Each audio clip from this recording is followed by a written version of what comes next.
Find a seat so we can get started and the people on the Zoom can join us. Please.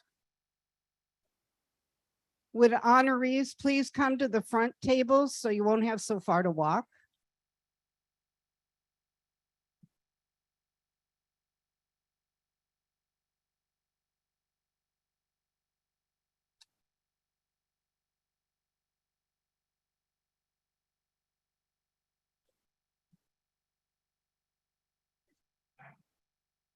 Have a seat there or at that table. That would be great.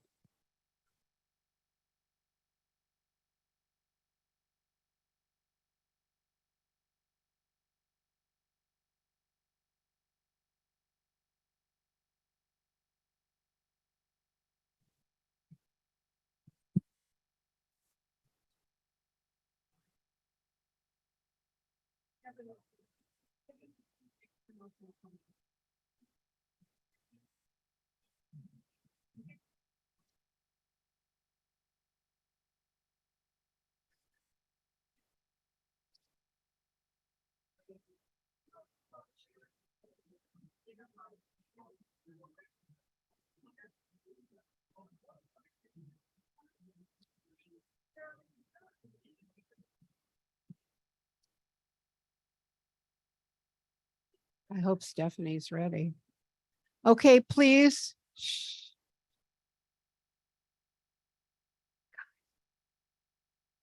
Okay, I would like to introduce the president of the Indiana Jewish Historical Society, Kevin Krulowicz, who will be conducting the program today. Sometimes I'm without a word here and there. Okay, thank you very much for everybody who's joining us on Zoom, and I will be quiet.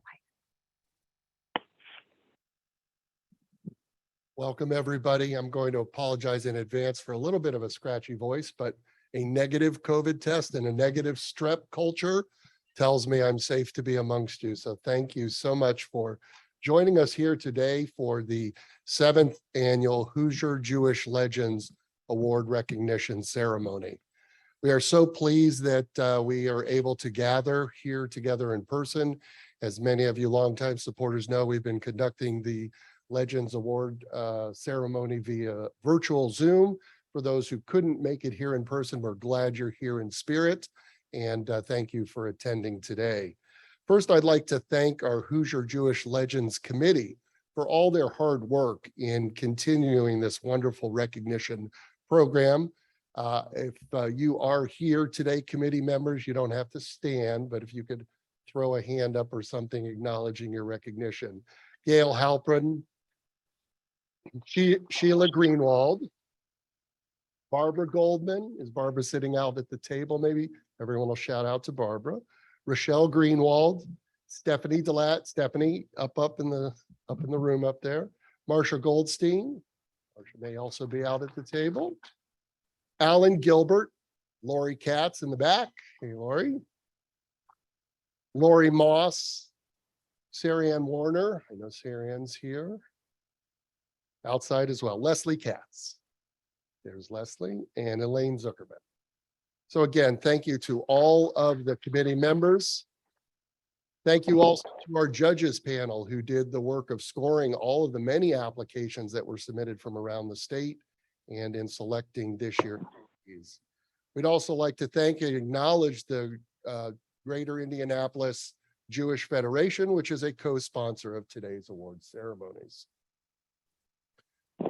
Jewish Legends program and the Hall of Fame celebration was created 7 years ago to recognize and honor those who have created significant and lasting impact to the Jewish community at large.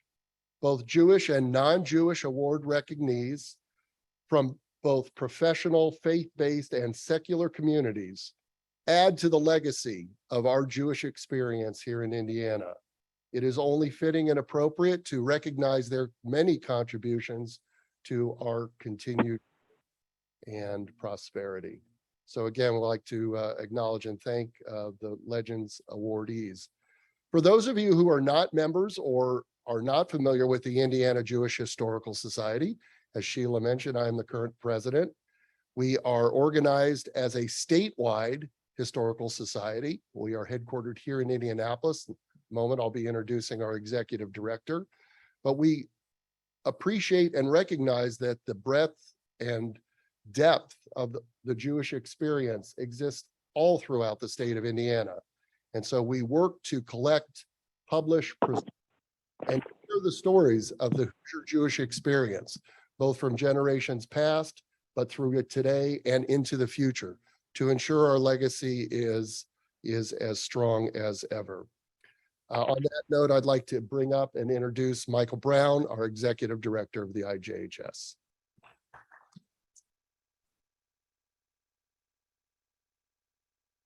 Thank you, Kevin. Thank you for that warm introduction. And thank you everyone for coming today. Dear guests, I want to thank the Jewish Federation of Greater Indianapolis today, the Legends Award winners, and the IJHS Board of Directors and Legends Committee. I want to thank all of you for making this special day happen. And I'd like to acknowledge all the hard work of the Legends Committee. So please give them another round of applause. Chair Gal Halperin and Sheila Greenwald for all of their hard work on this event. We today induct individuals who positively impacted the Jewish community in Indiana and around the world and even in space. The Indiana Jewish Historical Society was established almost 50 years ago, September 1st, 1972. When the records of small town life in Indiana were disappearing, stories of Jewish ancestors coming to America, speaking Yiddish, Ladino, German, Hungarian, and then passing away. At the time, the Indiana Jewish Historical Society's founding, only 11 Jewish historical societies existed in America. The board of directors and committees of the Indiana Jewish Historical Society were originally a committee of the State Anti-Defamation League.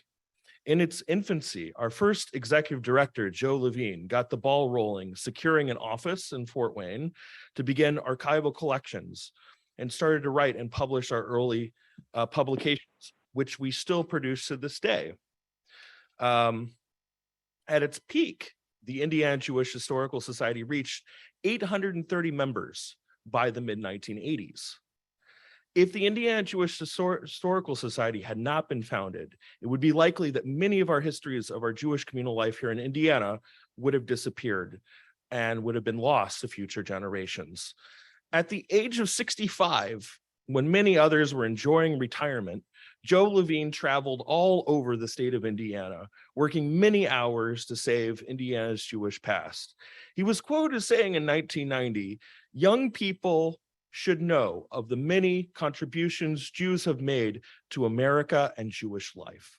And perhaps this quote is in the same spirit as a later quote by Jewish studies scholar Mark Shapiro, who summarizes some of the elements of Joe Levine's feelings and spirit. It's all of these things, collective memory, identity formation, and community cohesiveness, but more importantly, of fundamental importance, is that to be an educated Jew, one needs to know one's history. Just like to be educated in general society, we need to know American history. And it's required on U.S. citizenship tests. Jews need to know their history, and we often require converts to know our past. So even more so, others who are born Jewish should also know our history, and we should pass that down to our children. And if you've not already joined the Indiana Jewish Historical Society, please help us share our Jewish past from generation to generation, l'dor v'dor. Or please consider, if you're already a member, donating so that we can continue bringing you programs like the one today for many years to come. Thank you and welcome again. And it's a huge honor to be here again, finally in person. And I want to wish everyone welcome also on Zoom as well, who are Zooming in from all over the world. So thank you again.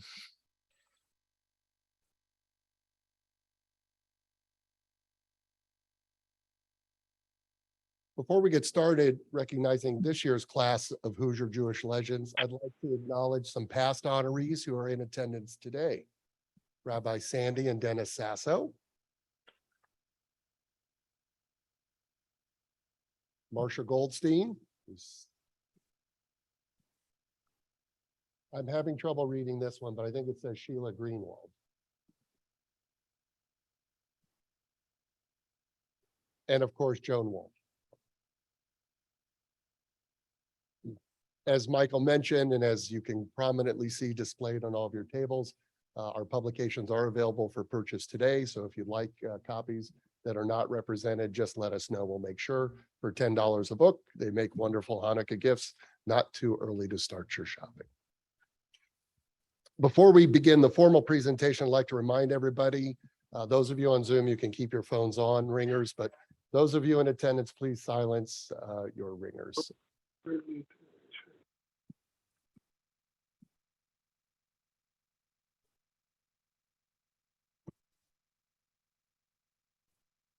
Our first honoree, Marilyn Kaufman Glick and Eugene B. Glick. Marilyn Kaufman Glick was active in the community work at a very early age. At 7 years old, she was the youngest volunteer of the Jewish National Fund Flower Day in Detroit, where she spent her early childhood. She relocated to Indianapolis as a teenager.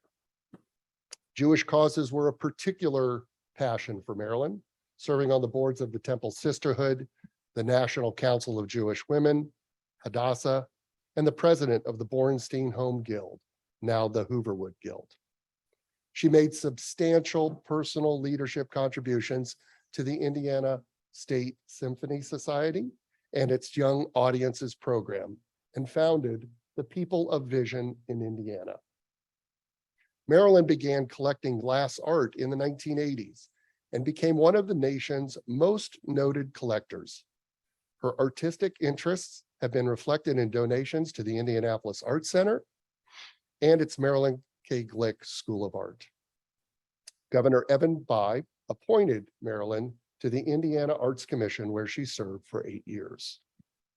Stepping back on a moment of time to 1945, Marilyn met World War II veteran Eugene Vicard Glick, whom she married 2 years later.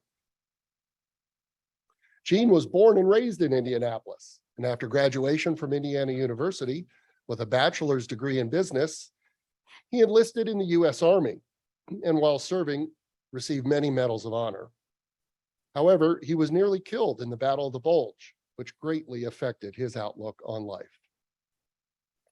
Glick and his unit liberated the Dachau concentration camp, and having had a camera with him at the time, captured many of the atrocities that the Holocaust imposed on its victims.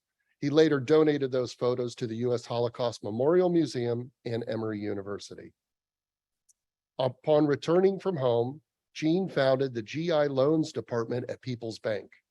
Together, Marilyn and Gene began the company known as Indianapolis Homes, Inc., building single-family homes on the Near East Side of Indianapolis to help military veterans successfully transform to civilian life.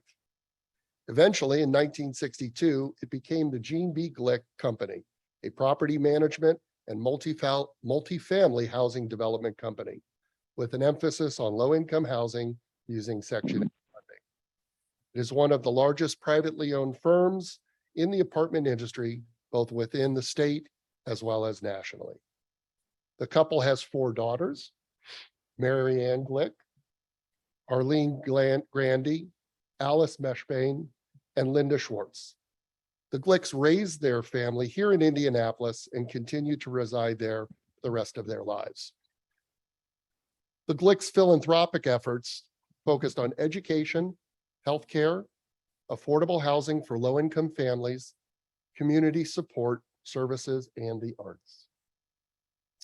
Just to name a few of their charitable contributions, the Indianapolis Cultural Trail, which is an 8-mile network of urban pedestrian and bike corridors linking the city's 7 cultural districts. The Eugene and Marilyn Glick History Center, the Glick Eye Institute, housing the Department of Ophthalmology at IU School of Medicine. They created the Indiana Authors Award in conjunction with the Indianapolis Public Library Foundation. The Glick Fund gave a grant to local NPR affiliate WFYI to fund a reporter's position to cover issues of poverty and health. A separate fund exists within the Jewish Federation of Greater Indianapolis. They've supported organizations in the arts, such as the Heartland Film Festival and Dance Kaleidoscope. Their educational support includes the La Plaza, Inc., Early Learning Indiana, and the Eugene and Marilyn Glick Indiana History Center. Additional recipients of their benefactor is the Coburn House and Gleaners Food Bank. It is now my pleasure to introduce Mary Ann Glick to receive the Marilyn and Jean Glick 2022 Hoosier Jewish Legends Award.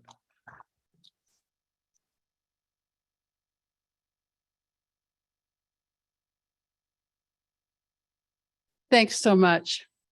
I'd like to give a special thanks to Greg Silver, who nominated my folks for this award. Thank you so much, Greg.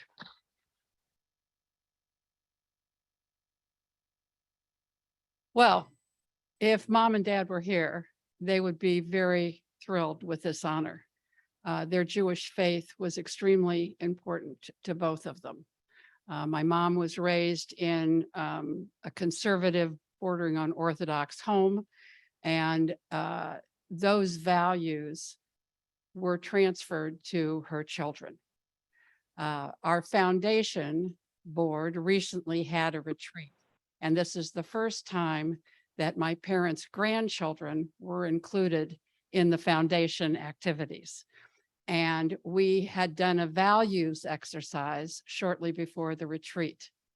And the three values that we came together on, that we reached consensus, were integrity, equity, and compassion. And interestingly enough, those are the same three values that when my sisters and I had done that exercise with my parents, were the same values that we had 12 years ago. So when we were talking with my sister's children about this, they said that the influence that my parents had had on them, that these values were things that were talked about all the time in our home. And I'm so proud to see that we've been able to carry on the legacy that they began. One of the things I think they would be most proud of is our housing foundation. My dad started that foundation. They started it with some seed funding before they passed away, and then a large portion of their estate went into the housing foundation. So 15 years ago, there were no apartment units in this housing foundation. Today, there are 7,250 apartment units in the housing foundation. And we provide a service coordinator to help our residents get the services that they need.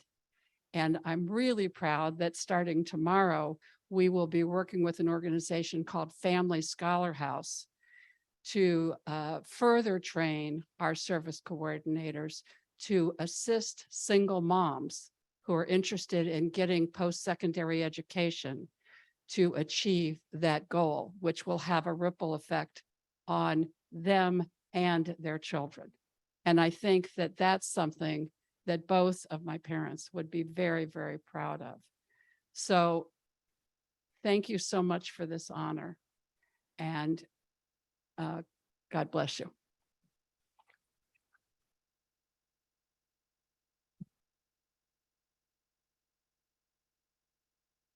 It is my pleasure on behalf of the Indiana Jewish Historical Society to present this plaque in memory of you.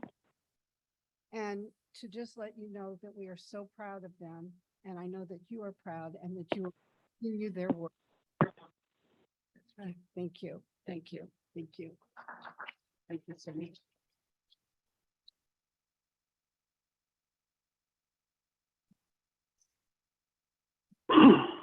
Congratulations again. Our second honoree, Abe Silverstein, grew up in Terre Haute, Indiana, with his 5 sisters and their parents, Joseph and Eva. His dad, a Jewish immigrant from Ukraine, ran a men's clothing shop and then served as a night watchman. Abe graduated from Rose Polytechnic Institute and accepted a job with an organization he'd never heard of before, the National Advisory Committee on Aeronautics in Virginia, which was NASA's forerunner. Abe Silverstein was a visionary engineer and leader whose accomplishments during his 40-year career continue to impact the aerospace industry and community today. He was instrumental in the design of the massive subsonic wind tunnel and the success of the Centaur second stage rocket, and many, many more. Mr. Silverstein not only supervised the progress of the manned spaceflight missions, but he also named them. He also convinced NASA to use liquid nitrogen as the primary propellant for the Saturn V rockets, which was used on the Apollo flights.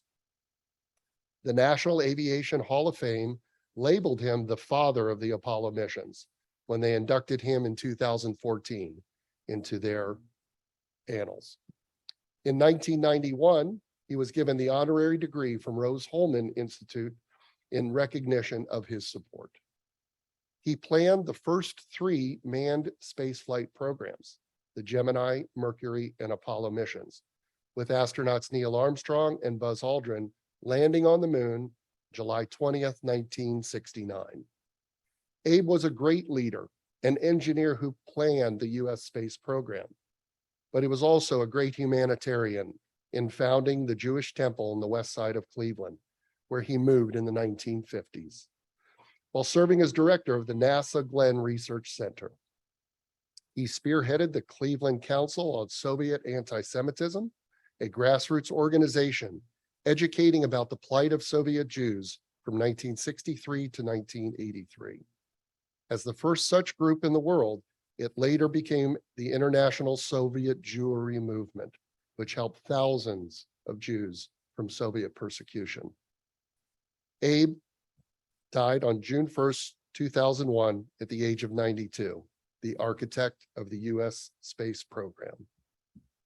And we're going to have, I believe, acknowledgement and acceptance of his award via Zoom.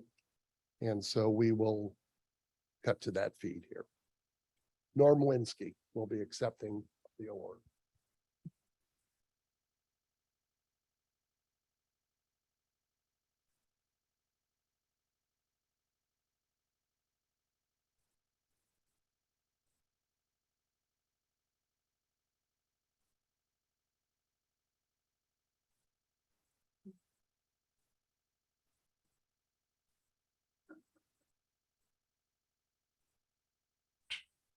Okay, start my video. Can you hear me now? We can hear you. Hello? Also, spotlighted your video for everyone. Hello, can you hear me now? We can hear you. I can barely hear you. Hello? Norm, we can hear you. Please proceed. Oh, now I can hear you. Okay. Well, you just gave most of pretty much most of my talk I was going to give. So I apologize. I'm going to run through a few points that you might have left out. And let's see. Yeah. So anyway, let me get my notes up here real quick. All righty. So yep. I'll try not to repeat, but that's going to be tough. Thank you to Gail, Sheila, and their IJHS helpers in the nomination. Abe Silverstein. Nominating Abe required 2 sponsors. I could not have found 2 more illustrious people. Thank you to Rabbi Enid Lader of the West Temple in Cleveland, Ohio, of which Abe is credited with being the founding father. And thank you to Robert Kuntz, president of Rose-Hulman Institute of Technology in Terre Haute, Indiana, Abe's alma mater. As you mentioned, Abe was born September the 15th, 1908 in Terre Haute to Jewish immigrant parents, Joseph and Eva. Joe and Eva had 2 children ahead of Abe, Ethel and Nell, Abe, and 3 more after Abe, all girls. Abe was the only boy among 6 siblings. Early on, it was apparent that Abe was a very bright boy. He was 18 months younger than his older sister Nell and managed to graduate high school in her class. His parents had very high expectations. One day, Abe came home from high school very excited. He burst in the house and exclaimed, "Mama, Mama." I got a 99 on my test. His mom turned slowly toward him and said, so where's the other point? Upon high school graduation, Abe enrolled at the local Terre Haute Engineering College, then called Rose Polytechnic Institute, now known as Rose Holman. Near his 1929 graduation in mechanical engineering, Abe decided to take the civil service exam and got a very high score. A few weeks later, he got a letter for a job offer to work at the government-sponsored National Advisory Committee for Aeronautics, NACA, doing aviation research at their Hampton, Virginia Research Center. NACA would become the predecessor organization to NASA. Abe decided to try that. Abe arrived for his first day on the job at the NACA Langley Research Center in Hampton, Virginia. He decided to take a walk around to see where he was going to be working. They had a small airport. Abe noticed that a plane was parked on the nearby tarmac. It appeared someone was working on the plane as their legs were sticking out from under the plane. He went over the legs and said, hello, I'm Abe Silverstein. I'm one of the new engineers. I just started working here. The legs scooted out from under the plane and said, nice to meet you. I'm Orville Wright. Abe went on to help pioneer and build some of the early wind tunnels and improve the aerodynamics of many airplanes. During the 1930s, he was asked to bring U.S. warplanes up to par with the German Luftwaffe as our military top brass became concerned about a war with Nazi Germany. 1943, he was transferred to the newly built NACA Lewis Research Center in Cleveland in charge of building the world's largest wind tunnel. Upon completion of that project, he continued to move up the ladder. By the end of the war, he had worked on the development of jet engines, advanced propulsion systems such as liquid hydrogen and nuclear rocket engines. By the mid-1950s, Abe was the #2 guy at Lewis. He was a very hard worker and had high expectations for himself and those who worked for him. One day, Abe became concerned that a number of his Jewish engineers and scientists were asking to leave work on Friday afternoons because they had to drive an hour to the other side of Cleveland to go to a Reformed temple. Abe called a meeting and told them they were going to start a Reformed temple on the west side near Lewis, where they worked. We now know that as the West Temple. In the spring of 1958, following the national shock of the Soviet Union launching Sputnik in 1957, President Eisenhower decided to unite all rocket research under one organization, which would become NASA. Abe was asked to come to Washington, D.C. to help organize NASA. NASA opened their doors on October 1, 1958, and Abe was given the position of Director of Space Flight Programs, the top technical position in all of NASA. In that position, Abe was in charge of hiring all the top engineers and scientists. He was in charge of planning the Mercury, Gemini, Apollo programs. He named Mercury and Apollo. He planned most of the U.S. space program for the next 10 to 15 years. And most importantly, he got NASA to adopt liquid hydrogen rocket engines, which made it possible to go to the moon. May 1961, he was asked by President Kennedy what he and his team could do to capture the imagination of the American public to assure funding in Congress for the U.S. space program. He told President Kennedy that we could go to the moon by the end of the decade. Later in 1961, when Abe was getting tired of Washington's politics, he decided to transfer back to NASA's Cleveland Lewis Center as director. About that time, some of the congregants at the West Temple had become concerned about the treatment of Jews in the Soviet Union who were being terribly persecuted and not allowed to immigrate to another country. They started a study group to see what could be done. They made some modest progress. After a year or two, they decided they needed some dynamic leadership to move ahead. They asked Abe to take that role. Under his leadership, that seedling group's efforts grew across the country and around the world to become the International Soviet Jewry Movement. This changed the foreign policies of the U.S. toward the Soviet Union and changed the policies of the Soviets toward Jews, so they began allowing Jews to leave the Soviet Union. During the remainder of the 1960s, Abe continued to lead major innovations and research for NASA. July 20th, 1969 was the successful landing of Apollo on the moon, which fulfilled Abe's dream. A few months later, he announced his retirement from NASA following 40 years of government service. At his retirement dinner, the top NASA management presented him with a wall-sized photo of the Earth taken from the moon. All around the matting, all the top scientists, engineers, management, and astronauts had placed their signatures. At the bottom of the frame, there was a plaque that read, Abe Silverstein, architect of the U.S. space program. Abe was a tremendous visionary leader, humanitarian, and leader of the Jewish community. His story deserves and needs to be told. There's much more to Abe's story. I'm working on producing a movie about his life and career. If anybody would like to get involved, please contact me. Thank you very much. This is Norm Linsky. I'm in Naples, Florida, 239-594-3939. Ann Winsky, N-W-I-N-S-K at EMBARQMAIL.com, or you can call me on Skype at NWINSKI_1. Thank you very much. Thank you very much, Norm. And Norm has the plaque acknowledging and awarding the Silverstein family. Thank you.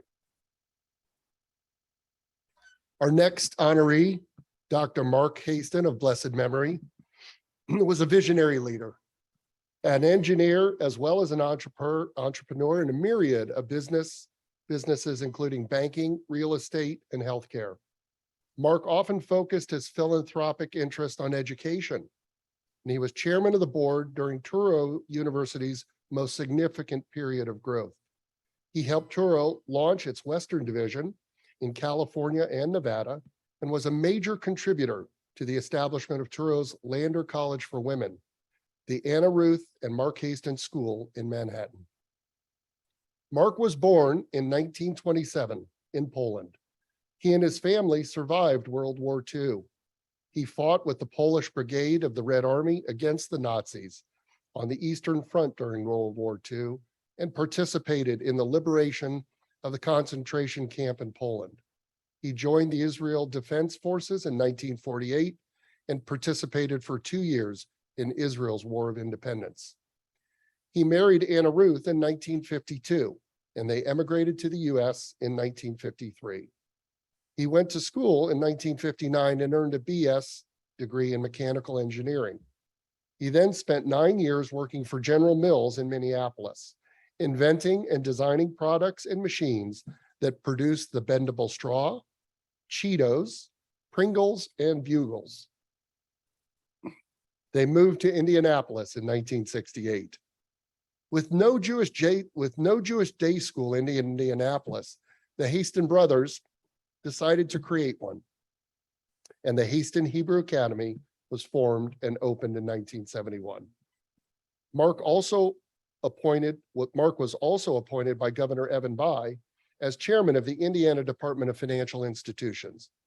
A proud Hoosier, Dr. Haston was honored as a Sagamore of the Wabash, the single highest award recognition in the state of Indiana to civilians. He was a Shriner and a renowned philanthropist and humanitarian. Mark's amazing life is told in his memoir book, Mark My Words. Written in 2005, Mark's story is one of determination, ingenuity, and abiding religious faith. Dr. Haston passed on February 28th, 2020. Gail will present the plaque. His daughter, Monica, Rosenfeld will accept the award on behalf of the family.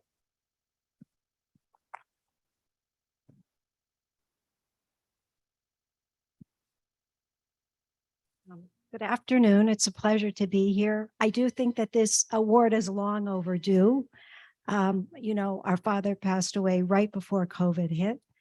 It was, we couldn't believe that such a force was no longer with us, because he was really a force. I'd like to say, first of all, I hope my mother is watching. They had the link. My mother made Aliyah on her 89th birthday and received her Israeli citizenship on her 89th birthday.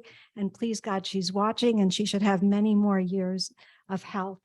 There are a few things I'd like to say about my father. My father was also trained as a mechanical engineer. And he told us recently, when he was looking for a job, he finished his degree at Southern Methodist University. One of the opportunities was actually to work with the space program. And the person he would have been working with would have been Wernher von Braun.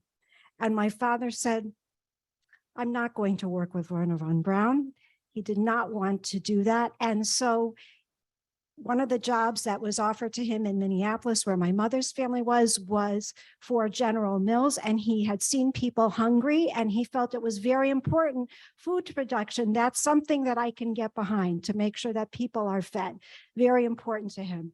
In fact, at the end of his life, one of the things that gave him the greatest pleasure was to go to Israel and to see supermarkets and bakeries full of food, healthy food, delicious food, because unfortunately he had seen people starving in his youth, and he had seen times in Israel when the groceries were empty and there was no food. So to him, that gave him very great pleasure. Another thing that gave him very great pleasure was to actually know that there was a state of Israel, a strong state of Israel that was able to mint its own currency, and it meant a lot to him. And he collected all the commemorative coins that the state of Israel ever minted, because it meant so much to him that after 2,000 years, we had an independent state with the ability to mint its own currency, because he knew what that meant to not have a state, right? Uncle Hart, you said you were stateless, right? He knew what it meant to be stateless, and he was very proud of the state of Israel and all of the accomplishments. And he felt first and foremost that education was the key, because his education had been interrupted at the age of 12 or 14, depending on how you looked at his age.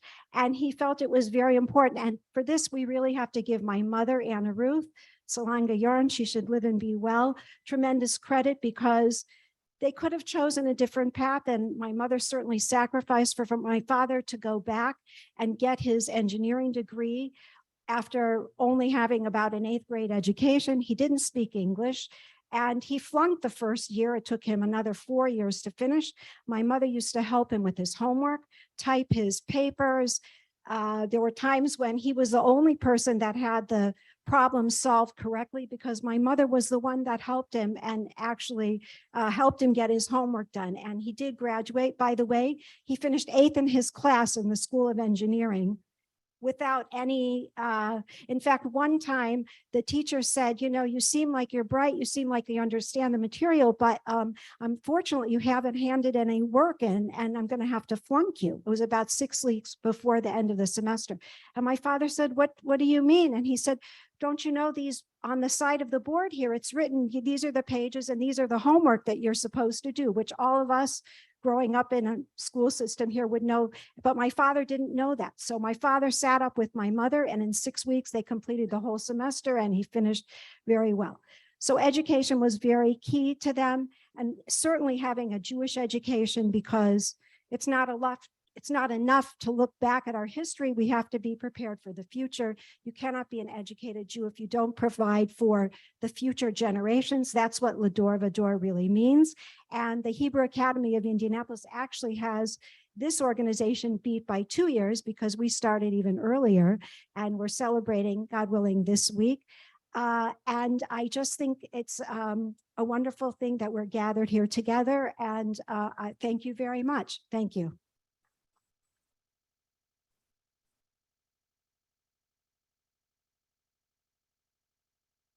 Monica, I'm delighted to present this plaque to you from the Indiana Jewish Historical Society, naming your beloved father, Mark Haston, a 2022 Hoosier legend. Thank you.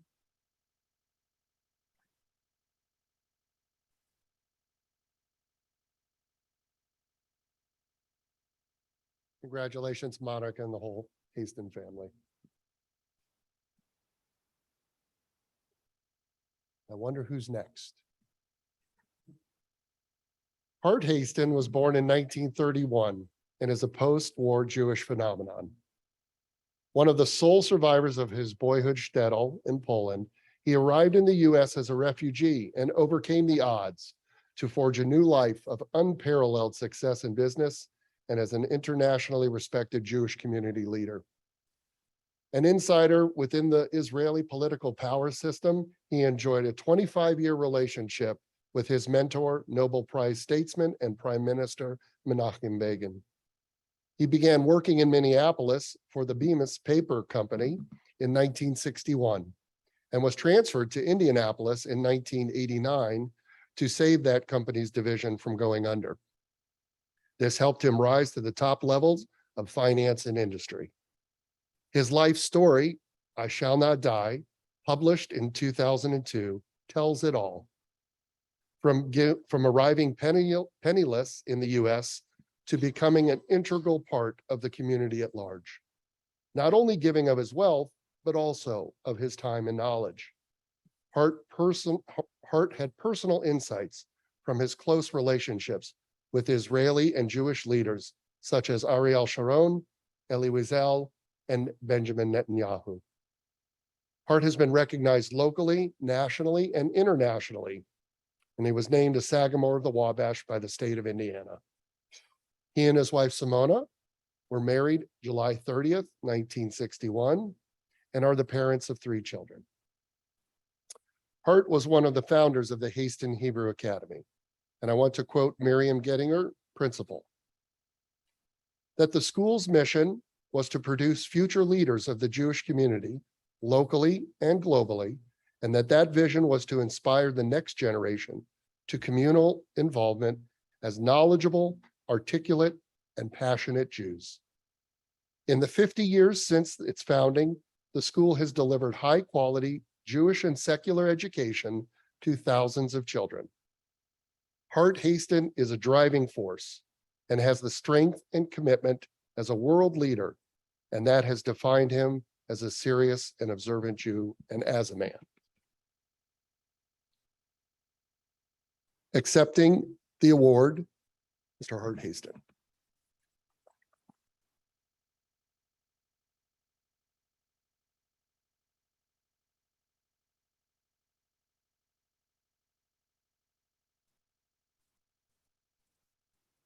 I was actually going to speak extemporaneously, but I was given 5 minutes. So I said, I better write it down before I speak. And I checked it about 4 or 5 times to make sure it's no longer than 5 minutes.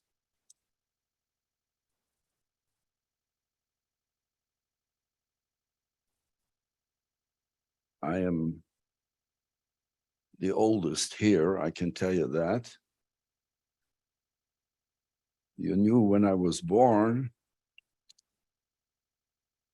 So I'm 91 right now, so I have to slow down a little bit. So I can't speak as fast as Monica, for instance, or anybody else. And I may have to use a little gadget here. So, dear members of the Indiana Jewish Historical Society, fellow honorees, rabbis, friends, ladies and gentlemen, let me just say that I was shocked when I got the letter, and I was really delighted too that I was going to get the Hoosier Jewish, what is it? Legend. Yeah. Oh, you're paying attention. I see that. That's good. And I had a little problem with the word legend because, as you can tell from my accent,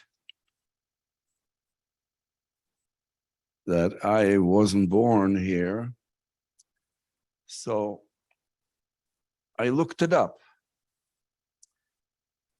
I was puzzled about this word because I wasn't exactly sure what the word legend means.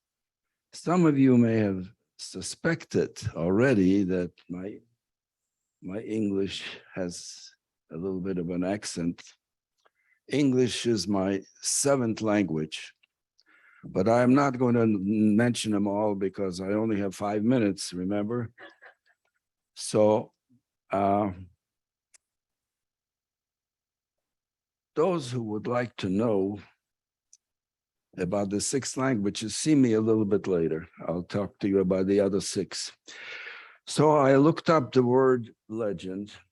What I found surprised me. A legend, I discovered, is a myth or a folk tale.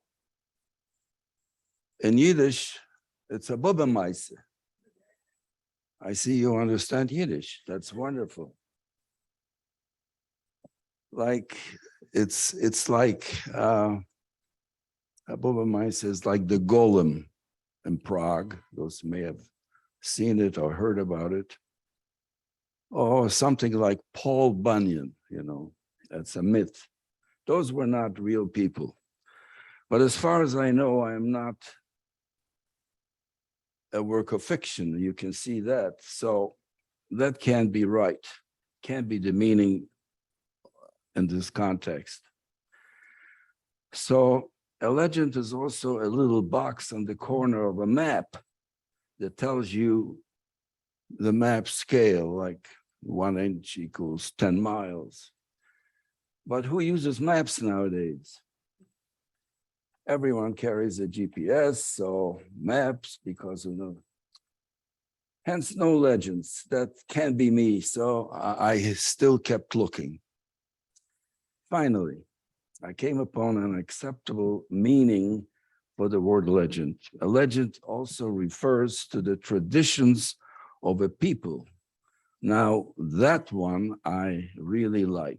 Those of you who know my story know that I was a fan of Jewish tradition long before Tevye started singing tradition, tradition. Tradition is something I consider extremely important.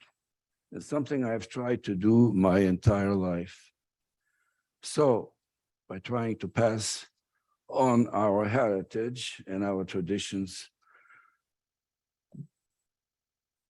to the coming generations, if that makes me a legend, I say, I thank you, and I am proud to accept and officially be considered legendary. And I thank the Historical Jewish Society very much. I really appreciate it. You're doing good.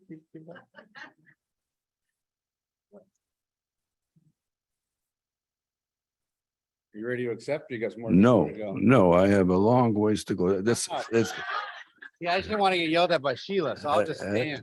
is it 5 minutes? Yeah. Hasn't been 5 minutes? Minutes. I know for sure. You can sit down.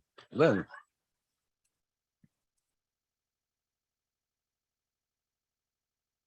So I understand I'm not being named just any sort of legend. The designation is very particular, a particular sort. It's a Hoosier Jewish legend. That's very important. Now, if you're familiar with some of the extraordinary individuals since 2016, and I knew quite a few of them, I am amazed that I also was chosen one of them. I really say it humbly.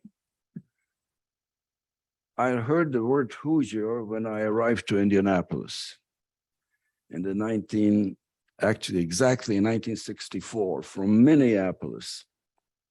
Not knowing what the word meant, I asked a coworker in the bag factory where I was in charge of 200 of them, what's a Hoosier? You know what he told me? He said, a Hoosier is a Kentuckian who never made it to Michigan.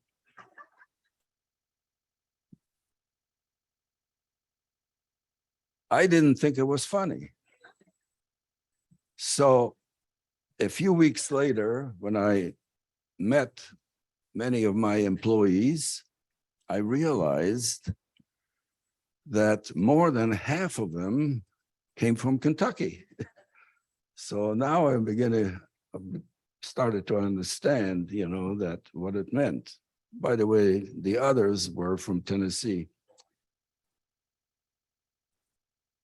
Looking back on these days, my heart is filled with gratitude towards this country that welcomed us to the shore in the early 1950s. To be exact, in 1951, we arrived.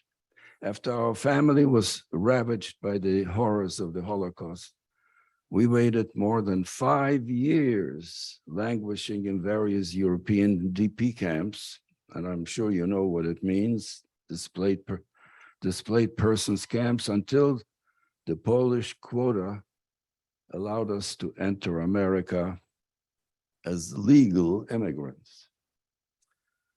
This honor today serves to strengthen my patriotic fervor towards the nation to which I owe so much. I arrived in America at age 20, not speaking a word of English. One could say, and I think that Monica referred to it a little bit, I came stateless, homeless, powerless, jobless, speechless, and penniless. I'm not speaking metaphorically here at all. I didn't know what a penny looked like, but I was never hopeless. I always carried hope in my heart that things would improve, things to the many opportunities and blessings that America had to offer. I am indeed very gratified that since the society chose to include my late brother Mark as part of this induction, I always considered him my hero. And today I feel he deserves to be remembered as a legend, not only in this town, but for all time. I'd like to close with the words of another hero of mine, who today is considered great, true Jewish legend, Menachem Begin, the 6th Prime Minister of Israel. Begin, when asked who granted Jews the sovereignty,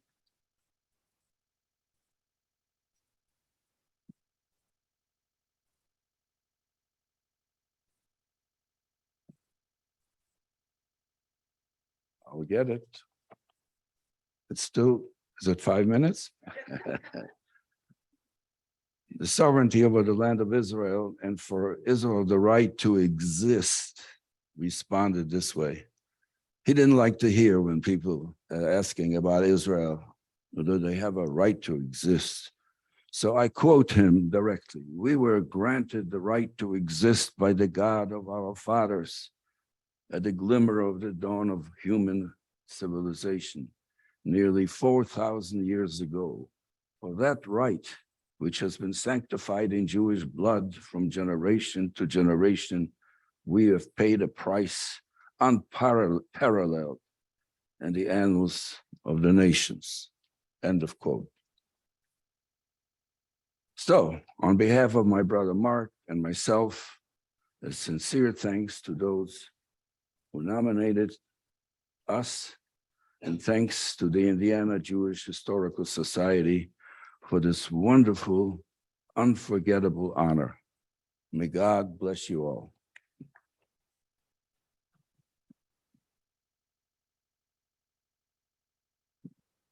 Now, Now we ready? yes. All right. I don't know if you guys can hear me without the mic, but I've heard I had anywhere from 20 seconds to 2 minutes to be able to present this award to you. And I think first I want to give a shameless plug to the Historical Society. So as a board member and a lifetime member, I think it's critical that we collect, preserve, and really tell the stories of what makes us as a people great.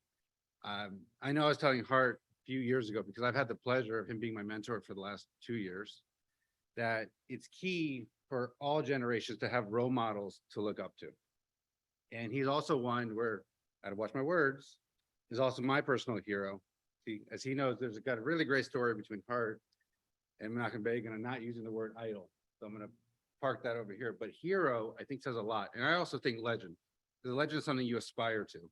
Someone that we can, as I've taken on with my co-president, Amir Gordon, the helm that we said only for 2 years at the Hastings Hebrew Academy, not 20, shows that people have the perseverance to be able to really show the love and compassion. I think Marianne used the word compassion earlier, something else you've taught me that I think is important in my Jewish leadership is not to be harsh. We all may come from different perspectives, but we all love each other. And if we can lead with compassion, it allows us together to make a difference. So with that, thank you so much. And I also forgot, I wanted to say behind every great man, well, not behind, ooh, very careful. Next to every great man is an even better woman. So I wanted to make sure to call out for Simona and Anna Ruth, because I think it really does take a family and a community to make what we have here special. So I'm very glad you guys landed in Indianapolis. Thank you. Thank you. All right, love you. Now.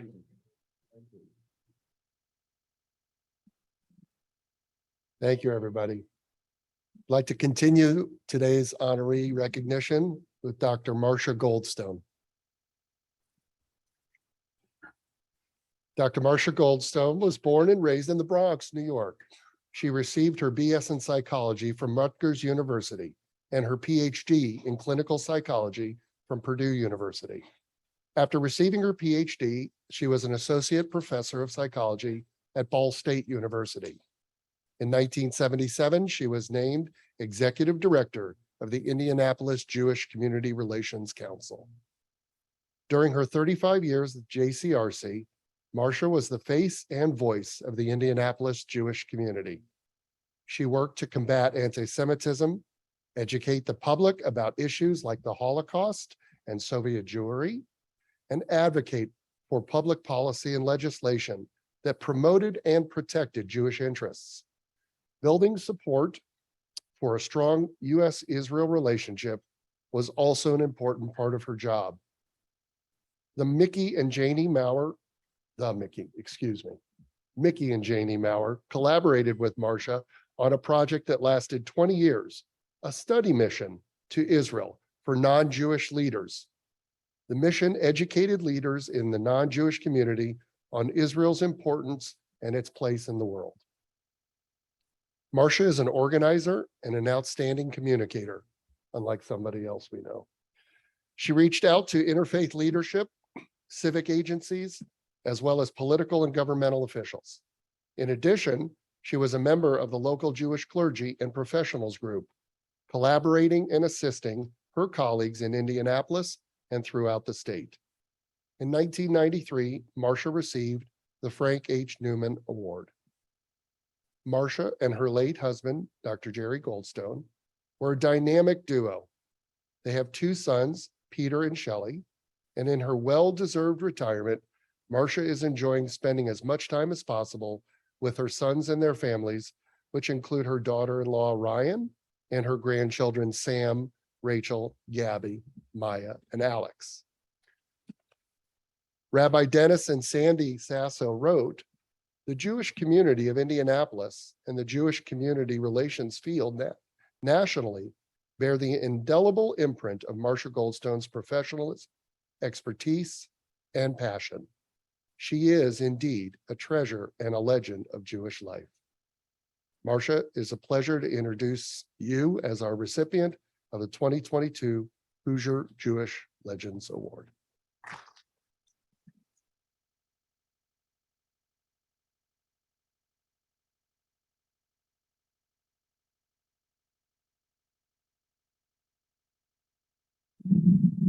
This is better. So you've already said some of the things I was going to say, and I also have a little croak in my voice. I'm also negative for COVID, so don't worry.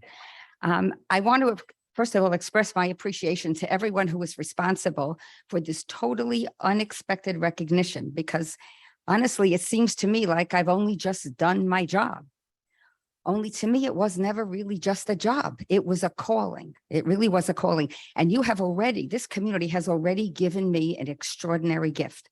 You have allowed me to work on your behalf for 35 years, doing work which was fulfilling and important and exciting. and doing work with people who gave us so much of their time and treasure and talent to make an effective JCRC. Because no matter what you say about anyone who leads an organization, no one person does it alone. They don't. So we did what we did for Israel. Mickey and Janie Maurer, you've already heard that we had missions to Israel. Alan Goldstein, who was here today, traveled all over the state, not only educating Jewish audiences. Some of you may remember he came on as a Palestinian and gave the best Palestinian arguments to help us develop our best arguments in response. He also went around the state under the aegis of the Council, Indiana Council of Churches, to debate anti-Zionist speakers. So there's Alan who did that. We did tremendous work for Soviet Jewry, which you've already heard a little bit about from a previous honoree.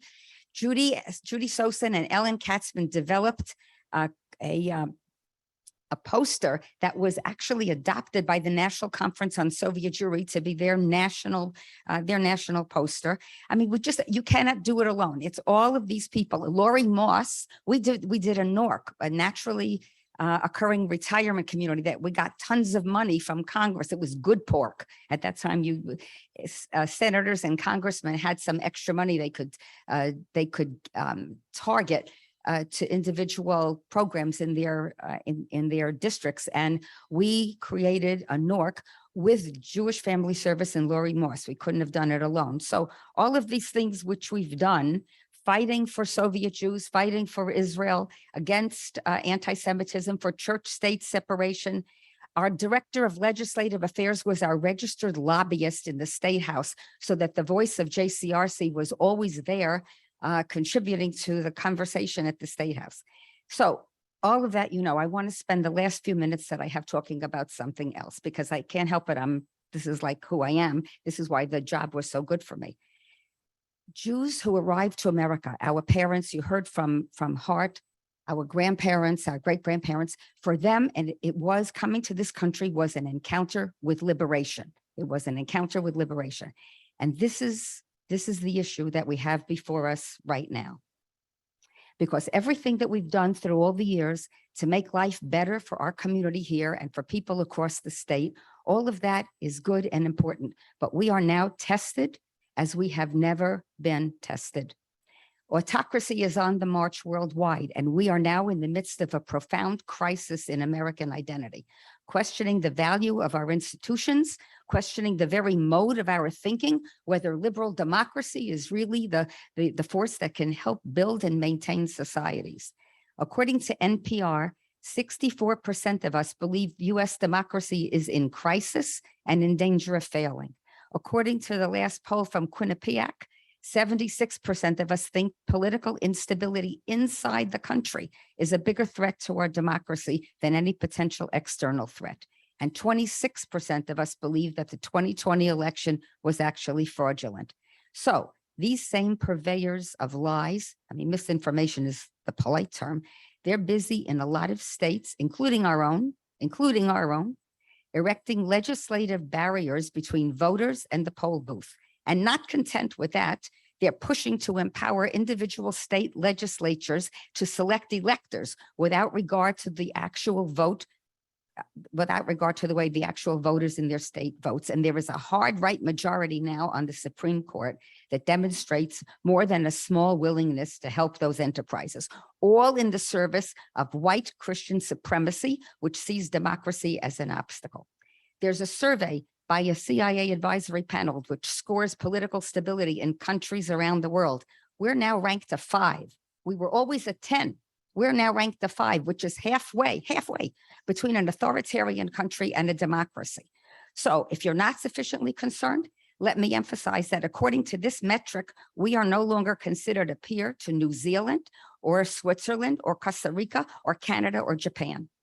People who live through these kinds of changes in Turkey and in Hungary all note the same thing.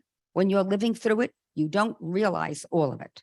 So I believe that this is now the priority for community relations, the issue that merits the extraordinary resources that we dedicated to freedom for Soviet Jews, like we dedicated to Israel in times of war, that we are facing the challenge of saving democracy for us, for our children, and for their children. And for this, we need everybody in our community, all of our institutions. You know, I couldn't have done the job that I did without the support of the Federation that funded us, without the support of the rabbis who supported our programs, especially the Sassos, who never said no, who encouraged their congregants to participate. We couldn't have done this.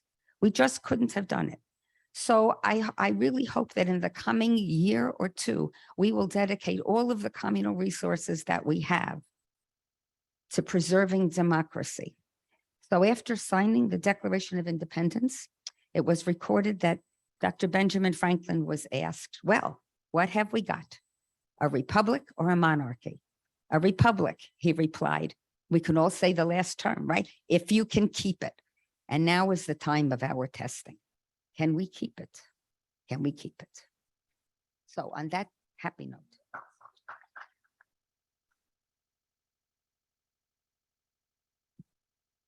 So I'll keep this short because, Oh, I kept mine short. I was going to yell at them a lot. yeah, and I but didn't. look who I'm dealing with, short.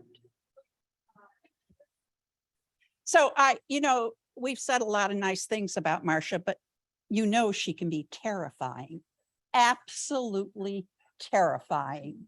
She's like the mother bear protecting her cubs, and you were her cubs.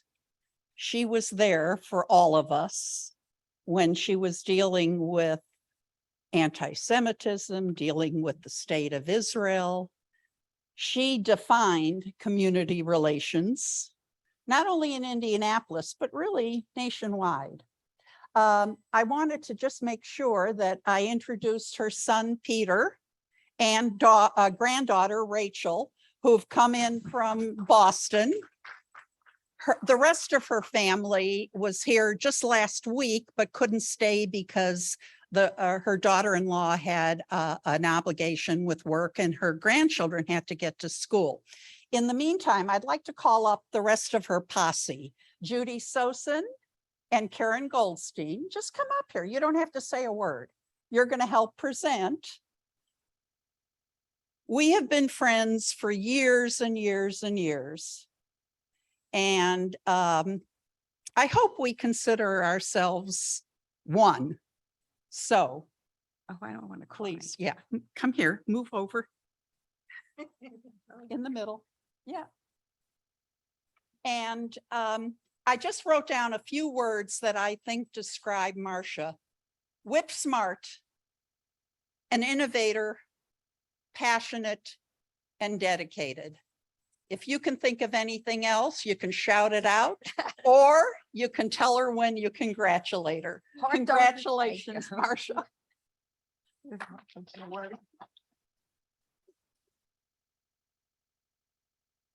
Thank you. Thank you.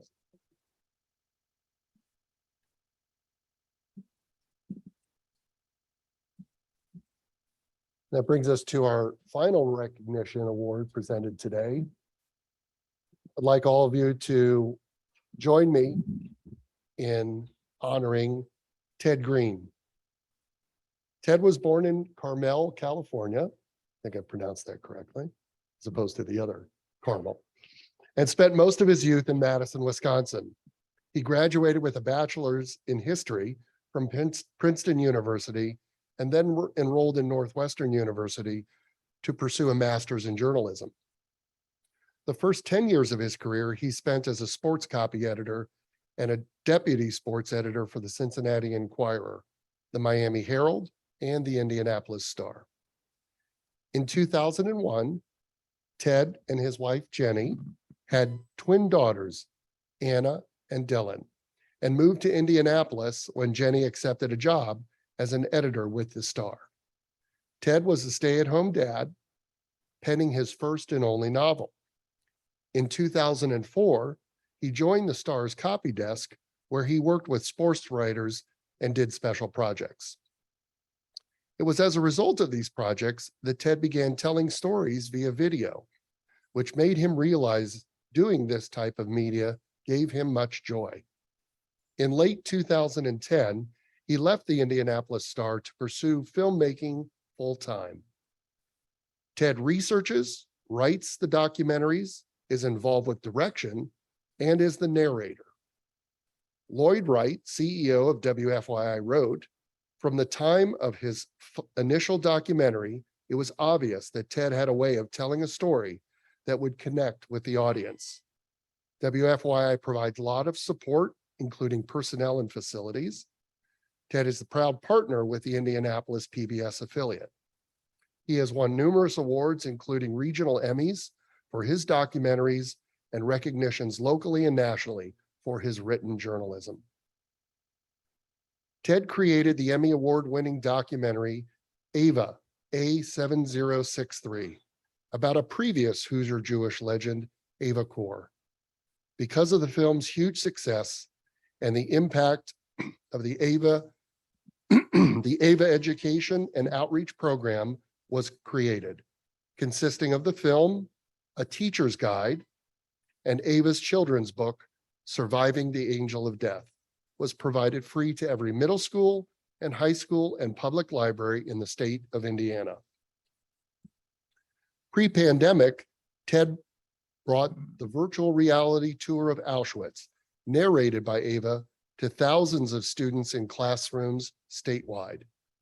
Most recently, he contributed to the new exhibit at the Indiana Historical Society, Ava Kor, From Auschwitz to Indiana, to continue to tell Ava's story, her life's lessons, and make the virtual reality tour available to all who visit. Dr. John Abrams writes, "As past president of the Jewish Federation of Greater Indianapolis, this 5-year journey by this non-Jewish Hoosier has done more, in my opinion, for the Jews of Indiana than any other person over the past several decades." Ted's work has become extremely important during these turbulent times of anti-Semitism, rising hate crime rates, and Holocaust denial.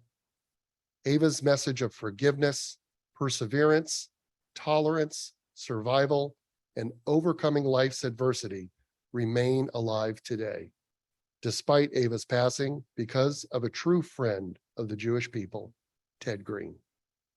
Congratulations, Ted, being named our first non-Jewish recipient of the Hoosier Jewish Legends Award. Ted.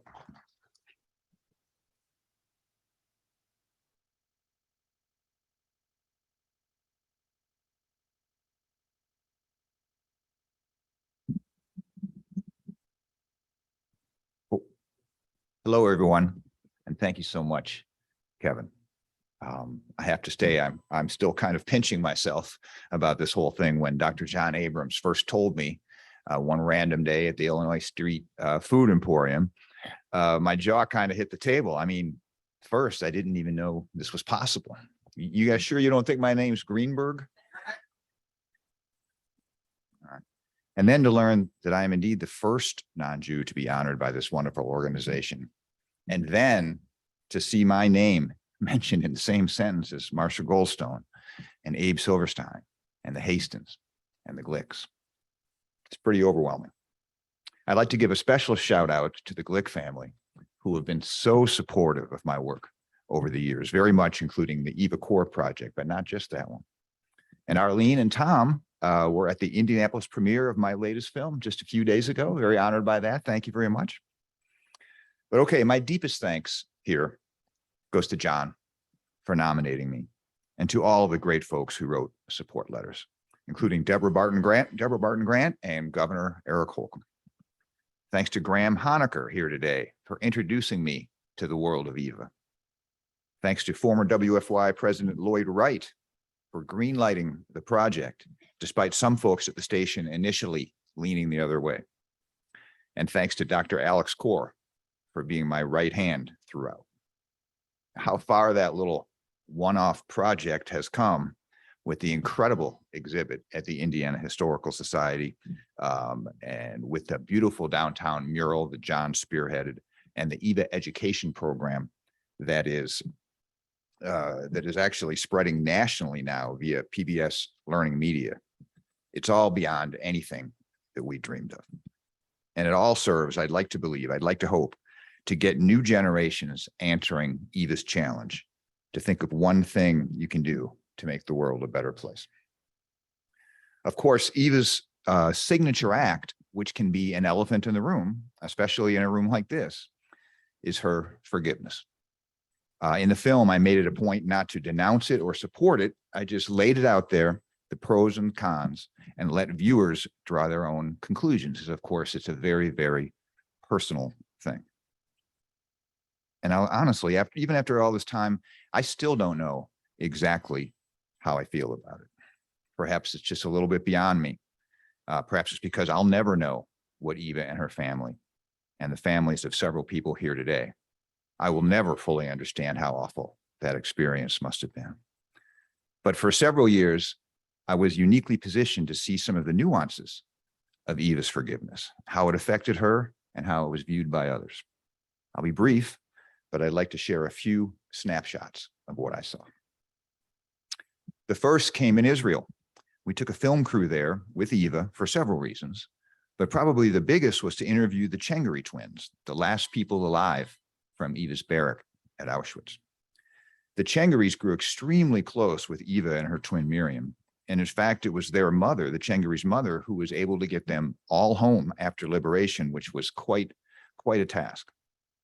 Really, the two sets of twins became like four sisters. But 50 years after liberation, when Eva announced her forgiveness of the Nazis, the Chengaris staunchly disagreed with it, and they became estranged. I think in the time since then, Eva thought some thawing had occurred, so she was really excited about attending my interview with them so that they could reconnect. Except that the day before the interview, one of the twins called me and said they would only do it if Eva didn't come. So I took her into a separate room at the condo where we were staying, and I told her it's one of the hardest things I've ever had to do. And she wept. It really, really hurt her. And in fact, and this is the only time, believe it or not, the only time she ever asked anything of me during 2 years of production, she asked me not to do the interview. We were silent for a while, and then I said, Eva, you know I have to. And she said, I know. The second snapshot is from the Miami Jewish Film Festival, where we screened the film. I'd gotten word a couple of days beforehand that there were going to be some first and second generation survivors there, and that because of Eva's forgiveness, I should expect a hostile audience. And I'll tell you, before the film, I did get a lot of pretty mean looks. But in the Q&A at the end, after the film had played, an extraordinary thing happened. An elderly man, a first generation survivor, stood up, and he was shaking and he was crying. He said, I still can't get all the way to forgiveness, but now I understand why she did what she did. There was a long period of silence as people sort of took that in, and then they clapped. I'll never forget that. Finally, we'll go to a 6th grade classroom somewhere in southern Indiana. As part of the EVA education program, we traveled there with the film and the virtual reality tour. After the VR and my talk, a talk I've given to the same in classrooms all across the state, a young boy stayed after all the other students had left, and he shyly approached me. Didn't take much to see he was troubled, perhaps even traumatized, as indeed I learned later from his teacher that he was. He finally said, Mr. Green, Eva's forgiveness, do you think it would work for me? I mean, man, I didn't know what to tell him.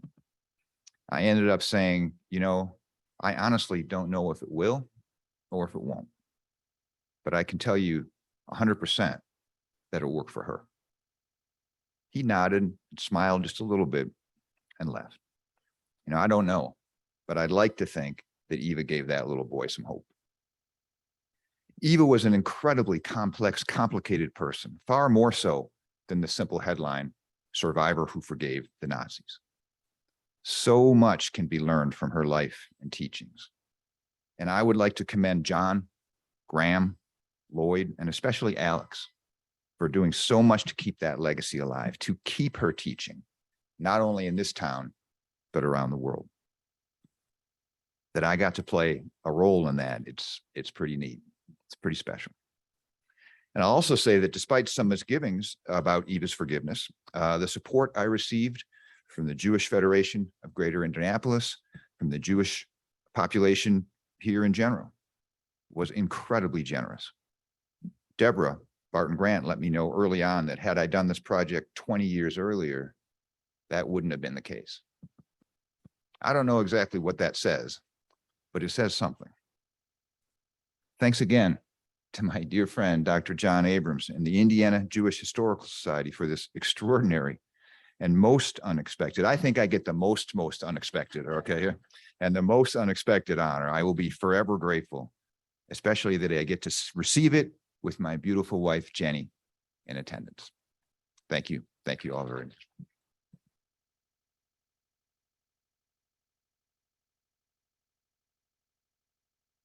I spent 6 hours writing the speech and then you guys took most of it. But I'm honored to present this to my friend Ted. He's most deserving, as was mentioned. I don't think anybody has done more in our state and around the state for Holocaust education over the past decade than Ted, with the projects that have been mentioned previously. He's helped and benefited our community fight anti-Semitism, Holocaust denial, and racism. And I'm happy that the Indiana Jewish Historical Society selected somebody who's non-Jewish for this award, and to be the first is special. You know, as it says, it is 2020. He is a Hoosier. Let's skip the Jewish part for a minute. He's a legend. He's a legendary filmmaker. And I'll give him a plug for the new one that's coming out. It was just premiered on Carl Erskine from Anderson, Indiana. It's a great film. It'll be out shortly. It's going around right now. I mean, the guy from NASA got a lot of extra press, so thought I'd help you out here. Thanks. You know, he is an award winner. He's won lots of Emmys. So he really fits the title of this award. The Jewish part, like you said, it could have been Greenberg. I don't know. My last name was Abrahams, but somehow it became Abrams. So it could have been Greenberg. His stepfather is Jewish and his mother did convert to Judaism. So I think it's fitting. So here you go, Ted. Thanks. Thanks.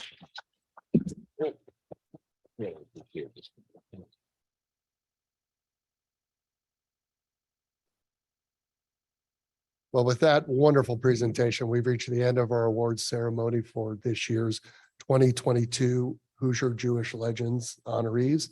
I want to thank everybody for attending. I'm getting signals.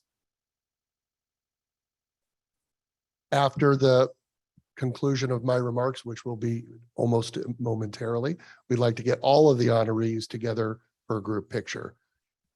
Thank you very much for attending, everybody on Zoom. There is a reception at the back of the room for those who are able to stay and join us. For all of you on Zoom, enjoy your cocktail of choice.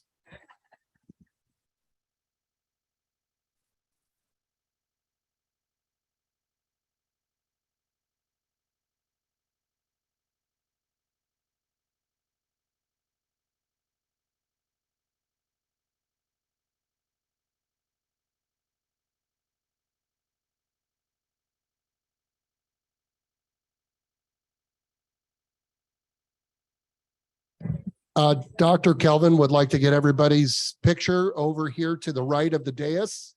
So if we could get all of the honorees to come forward, we'd like to get a group photograph, please. Honorees